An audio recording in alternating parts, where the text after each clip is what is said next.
Last lecture के अंदर मैंने आपको बताया था पॉलिटिकल इन्वायरमेंट क्या होता है, लेकिन आज हम लोग देखेंगे कि इकोनॉमिक इन्वायरमेंट क्या होता है और ये कैसा फैक्टर है जिसकी वजह से हमारा बिजनेस जो है वो काफ़ी ज़्यादा इन्फ्लुएंस हो सकता है। और अगर हम इस इन्वायरमेंट को समझ लेते हैं तो हमारा जो बिजनेस काफ़ी जल्दी ग्रो भी हो सकता है।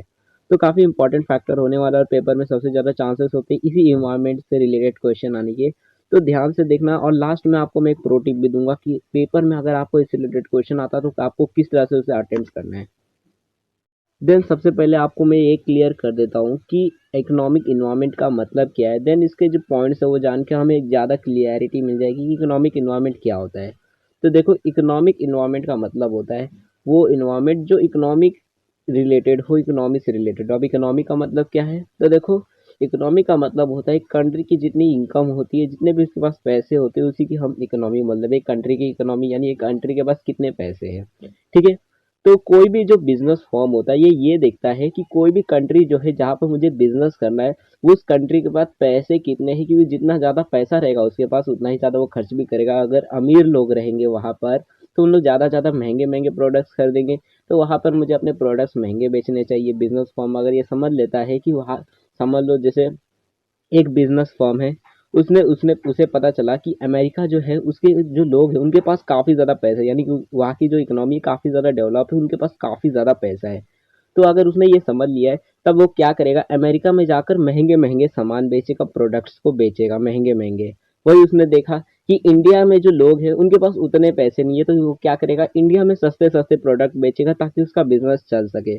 तो जब कोई भी पर्सन इन चीज़ों को देख कर कि एक कंट्री की इकोनॉमी कितनी है या फिर एक पर्टिकुलर जगह की इकोनॉमी, यानी वहाँ पे लोग जो है उनके पास पैसे कितने हैं, इन चीज़ों को देख कर उसके हिसाब से कोई प्रॉपर स्ट्रैटेजी प्लानिंग करता है और अपने बिजनेस को उसके हिसाब से बनाता है, तो उसी को हम बोलते हैं इकोनॉमिक इन्वायरमेंट। और इन्वायरमेंट के अंदर खाली एक पर्टिकुलर फैक्टर्स नहीं आते, काफ़ी सारे फैक्टर्स होते हैं और उसी में से ये इकोनॉमिक इन्वायरमेंट है। और इसी के ऊपर फुल्ली डिपेंड होता है हमारा बिजनेस का सक्सेस और फेलियर। यानी कि अगर हम इसे समझ लेते हैं इकोनॉमिक इन्वायरमेंट को, तो हमारा बिजनेस जो है वो काफ़ी ज़्यादा अच्छे से सक्सेसफुल हो जाता है। और अगर इसे हम अवॉइड करने की कोशिश करते हैं और इसे नहीं समझते हैं, तो यहाँ पे हमारा काफ़ी ज़्यादा लॉस भी हो सकता है। अब इकोनॉमिक इन्वायरमेंट है क्या बेसिकली, तो इसके अंदर बेसिकली वो सारी चीज़ें आती है, वो सारी चीज़ें इंक्लूड होती है, जैसे कि इकोनॉमिक कंडीशन, यानी कि कंट्री की इकोनॉमिक कंडीशन कैसे चल रही है, यानी कि वहाँ के लोग जो है वो अमीर है या गरीब है, ये कंडीशन किस तरह से है। फिर देन इकोनॉमिक पॉलिसीज़ क्या क्या है, यानी मतलब पैसे से रिलेटेड, मतलब टैक्स से रिलेटेड, या फिर अलग अलग जो जीएसटी बिल्स, ये सारी जो अलग अलग पॉलिसीज़ होती है, वैसे मतलब वो सारी कैसे कैसे रूल्स एंड रेगुलेशन है, उसके हिसाब से जो बिजनेसेस है उन्हें सारी चीज़ें समझनी पड़ती है कि एक कंट्री की इकोनॉमिक कंडीशन कैसी है, वहाँ की पॉलिसीज़ क्या है, मनी से रिलेटेड। फिर इकोनॉमिक सिस्टम भी समझना होता है कि एक कंट्री जो है उसकी इकोनॉमिक सिस्टम क्या है, यानी वो कैपिटलिस्ट इकोनॉमी है या फिर वो मतलब सोशलिस्ट है या फिर मिक्स्ड इकोनॉमी है। ये सारे फैक्टर्स को समझने के बाद, सारे philosophy, economic philosophy, infrastructure, national income, ये सारी चीज़ों को समझने के बाद जाकर अगर कोई बिजनेस अपना कोई स्ट्रैटेजी बनाता है और उसे समझ लेता है कि ये जो पर्टिकुलर जगह है या फिर ये जो कंट्री है वहाँ का इकोनॉमिक इन्वायरमेंट किस तरह से, और उसके हिसाब से बिहेव करता है, अपने बिजनेस को चलाता है, उसी को हम बोलते हैं इकोनॉमिक इन्वायरमेंट। ठीक है। आई होप आपको सारी चीज़ें समझ आ गई होगी। इसमें काफ़ी सारे फैक्टर्स के एग्जांपल दिए गए हैं, जैसे मनी सप्लाई, सेविंग्स, जैसे economic development and trade cycles. ये सारे कुछ एग्जांपल्स है एक कंट्री की इकोनॉमी की, कि हम किस तरह से आइडेंटिफाई कर सकते हैं कि वो जो कंट्री है उसका इकोनॉमिक इन्वायरमेंट किस तरह का है। ठीक है। देन इसके ऐसे काफ़ी सारे तो फैक्टर्स है, लेकिन उनमें से कुछ तीन सबसे इंपॉर्टेंट फैक्टर्स है। यहाँ पे आपको दो दिख रहे, आगे एक नेक्स्ट जो है, नेक्स्ट लाइन पे आपको तीसरे वाला भी दिखेगा। तो टोटल मतलब सबसे important, three most important factors है जो हमारी बिजनेस को मेनली इन्फ्लुएंस करते हैं इकोनॉमिक इन्वायरमेंट के नज़रिए से देखें तो। तीन सबसे इम्पॉर्टेंट फैक्टर्स होते हैं, जो होता है इकोनॉमिक कंडीशन, इकोनॉमिक पॉलिसी और एक कंट्री का इकोनॉमिक सिस्टम। ठीक है। अब सबसे पहला तो इकोनॉमिक कंडीशन है। बेसिकली इसका मतलब ये है कि कोई भी कंट्री जो है उसकी इकोनॉमिक कंडीशन किस तरह से चल रही है, यानी कि उसके पास मतलब वो जो देश है उसके पास उधारी कितनी है, उसके पास पैसे कितने हैं, उसके जो लोग हैं वो अमीर है या गरीब है, इसको इकोनॉमिक कंडीशन कहते हैं। अब जैसे अमेरिका है तो अमेरिका के लोग जो है उनके पास काफ़ी ज़्यादा पैसा है। इंडियन है तो हमारे पास थोड़े कम पैसे हैं एज़ कम्पेयर टू अमेरिका। और अदर जो कंट्रीज़ है उनके पास हमारे से ज़्यादा भी हो सकते हैं, हमारे से कम भी हो सकते हैं, उसी को हम इकोनॉमिक कंडीशन कहते हैं। जैसे अब हम अपना नॉर्मल एग्जांपल लें। अब मान लो हम हैं, ठीक है, हमारे घर में अगर हमारे पास पैसों की कमी चल रही है तो हम कहेंगे हमारी इकोनॉमिक कंडीशन ख़राब चल रही है। और अगर हमारे पास भरपूर पैसा, बहुत ज़्यादा पैसा है, तो हम बोले हमारी इकोनॉमिक कंडीशन अच्छी है। तो इसी को इकोनॉमिक कंडीशन कहते हैं। और बेसिकली ये काफ़ी सारी इस इकोनॉमिक कंडीशन के अंदर काफ़ी सारी चीज़ बेस्ड होती है, जैसे कि ग्रो जीडीपी, हमारी कंट्री की जीडीपी। जीडीपी का मतलब होता है ग्रोस डोमेस्टिक प्रोडक्ट, यानी कि हम साल भर में या फिर एक पर्टिकुलर टाइम पीरियड में कितना प्रोडक्ट बनाते हैं, यानी प्रोडक्ट कितना बना है साल भर में, जितना हम प्रोडक्ट बनाते हैं उसी को हम जीडीपी कहते हैं। और जितना प्रोडक्ट बनाएंगे उतना हम बेचेंगे, और जितना बेचेंगे उतना हम कमाएंगे। तो बेसिकली इसके ऊपर भी डिपेंड करता है कि हमारी इकोनॉमिक कंडीशन कितनी रहेगी। जितना ज़्यादा हमारा प्रोडक्ट बनेगा उतना ज़्यादा हम पैसे भी कमाएंगे। देन पर कैपिटल इनकम की हमारे पास बेसिकली कितने कैपिटल, हमारे पास कितने पैसे, वो भी देखा जाता है। फिर कितना कैपिटल हमारे पास अवेलेबल है बिजनेस में लगाने के लिए। Then growth of foreign trade, यानी बाहर देश से जो लोग हैं हमारे कंपनी में या फिर हमारे इंडिया में इन्वेस्ट करते हैं, तो कितना ज़्यादा इन्वेस्ट करते हैं वो भी काफ़ी ज़्यादा मैटर करता है हमारी इकोनॉमिक कंडीशन के ऊपर। अगर ज़्यादा लोग करते होंगे तो हमारी इकोनॉमिक कंडीशन काफ़ी ज़्यादा बेटर हो सकती है। Then strength of capital market, और कैपिटल मार्केट मीन्स क्या, स्टॉक मार्केट जो होता है ना, स्टॉक एक्सचेंज, आपने सुना होगा स्टॉक मार्केट के बारे में, तो उसी को कैपिटल मार्केट कहते हैं। तो ये सारे फैक्टर्स होते हैं, ये सब कुछ आता है इकोनॉमिक कंडीशन के अंदर, और इसी को वेरीफाई करके, इसी को समझ कर अगर कोई बिजनेस जो है वो अपनी प्लानिंग करता है, प्रॉपर प्लानिंग करता है, तो उसका बिजनेस सक्सेसफुल हो सकता है। कि अगर एक पर्टिकुलर कंट्री है या फिर एक पर्टिकुलर एरिया है, तो वहाँ पर अगर लोग जो है वो ज़्यादा पैसे कमा रहे होंगे, तो हो सकता है कि वो ज़्यादा पैसे कमाएंगे तो ज़्यादा खर्च भी करेंगे, और ज़्यादा खर्च करेंगे तो वो जो पर्टिकुलर आदमी होगा, मान लो वो पहले एक जगह पे 10 रुपये का अपने प्रोडक्ट बेच रहा था, लेकिन उसने देखा कि दूसरी जगह पे लोग जो है वो बहुत ज़्यादा पैसे कमा रहे हैं और एक्सपेंस भी, मतलब और खर्चे करने के लिए भी तैयार है, तो वहाँ पे वो ज़्यादा महंगे अपने प्रोडक्ट को बेचेगा, जिसकी वजह से उसका प्रॉफिट जो है वो काफ़ी ज़्यादा हो जाएगा। ठीक है।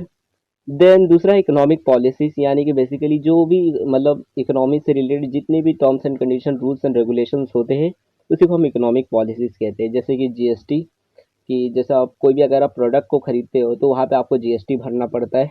देन ऐसे काफ़ी सारे और भी ऐसे पॉलिसीज़ होते हैं, उस सारे पॉलिसीज़ को आपको फॉलो करना पड़ता है। मतलब गवर्नमेंट की जितनी पॉलिसीज़ होती है इकोनॉमिक से रिलेटेड, कि अगर मान लो आप महीने का इतना कमाते हो तो आपको इतना पॉलिसी, इतना मतलब टैक्स भरना पड़ेगा। ये सारी पॉलिसीज़ जो होती है वो सब का सब पॉलिसीज़ को आपको फॉलो करना पड़ेगा। जितने भी रूल्स एंड रेगुलेशंस गवर्नमेंट ने बनाई है उसे फॉलो करना पड़ता है। ठीक है। अब बेसिकली ये जो पॉलिसीज़ होती है मेनली बिजनेसेस को काफ़ी ज़्यादा डायरेक्टली इन्फ्लुएंस कर देती है, क्योंकि ऐसा भी हो सकता है, मान लो आपने 1 लाख रुपए कमाया, उसमें से 50 मतलब 25-30 हज़ार जो है वो गवर्नमेंट ने ही ले लिया, आपसे टैक्स ले लिया, तो इसमें काफ़ी ज़्यादा बिजनेस का जो है वो लॉस हो जाता है, और उसकी वजह से काफ़ी सारे बिजनेस अफेक्ट भी पड़ जाती है। फिर ऐसा भी हो जाता है कि कोई कहीं कहीं पे रिस्ट्रिक्शन हो जाता है कि आप यहाँ से पैसे नहीं ले सकते, इस बिजनेस फॉर्म में अपने पैसे को नहीं लगा सकते, जिसकी वजह से वो अपने बिजनेस को और ज़्यादा फैला भी नहीं पाते। इस एरिया पे आप नहीं कर सकते, ऐसी जगह पे नहीं कर सकते। काफ़ी सारी इकोनॉमिक पॉलिसीज़ होती है, उन सारी चीज़ों को हमें फॉलो करना पड़ता है, और गवर्नमेंट जो है वो टाइम टाइम पे अपनी पॉलिसीज़ में भी चेंजेस लाते रहता है, मतलब थोड़ा बहुत अपडेट करता रहता है। मतलब सिचुएशन के हिसाब से कि अभी हमें ये चेंजेस लाने चाहिए, उस हिसाब से गवर्नमेंट जो है वो चेंजेस करता रहता है लगातार।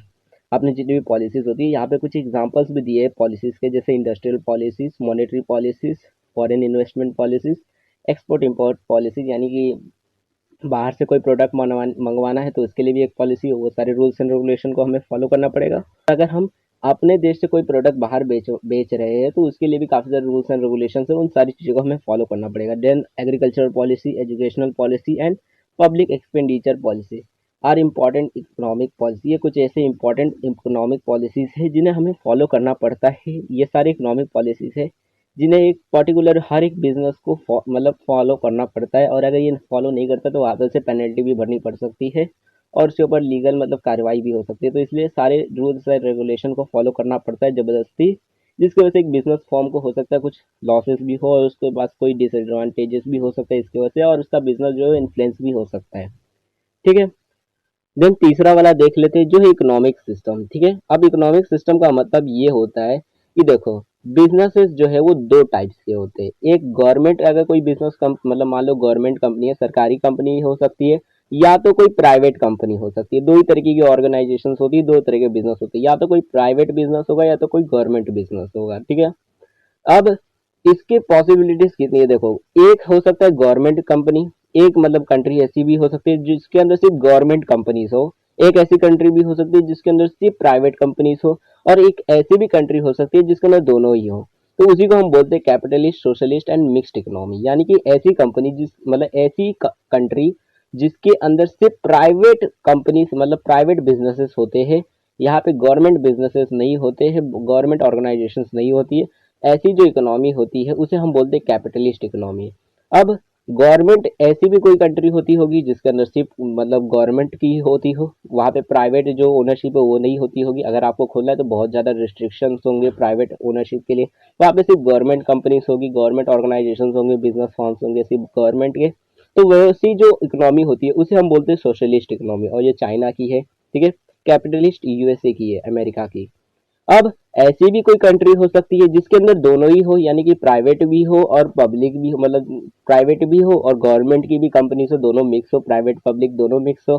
तो ऐसी भी हो सकती है। तो वैसी जो और इकोनॉमी होती है उसे हम बोलते हैं मिक्स्ड इकोनॉमी, ठीक है। और इसके अंदर दोनों का मिक्सचर रहता है, यानी कि हम गवर्नमेंट कंपनीज को भी, मतलब गवर्नमेंट कंपनीज भी अपने बिजनेस को खोल के रखते हैं, और प्राइवेट जो बिजनेसेस होते हैं वो भी अपने बिजनेस को खोल के रखते हैं, यानी प्राइवेट इंडिविजुअल भी बिजनेस करते हैं और गवर्नमेंट भी अपने तरीके से, मतलब अपनी तरीके से बिजनेस करते हैं, दोनों मिलकर करते हैं। तो ऐसी जो कंट्री है वो इंडिया है। तो तीनों का एग्जांपल दिया गया है, और आई होप आपको तीनों समझ भी आ गए होंगे कि कैपिटलिस्ट इकोनॉमी क्या होता है, सोशलिस्ट क्या होता है और मिक्स्ड इकोनॉमी क्या होता है, ठीक है।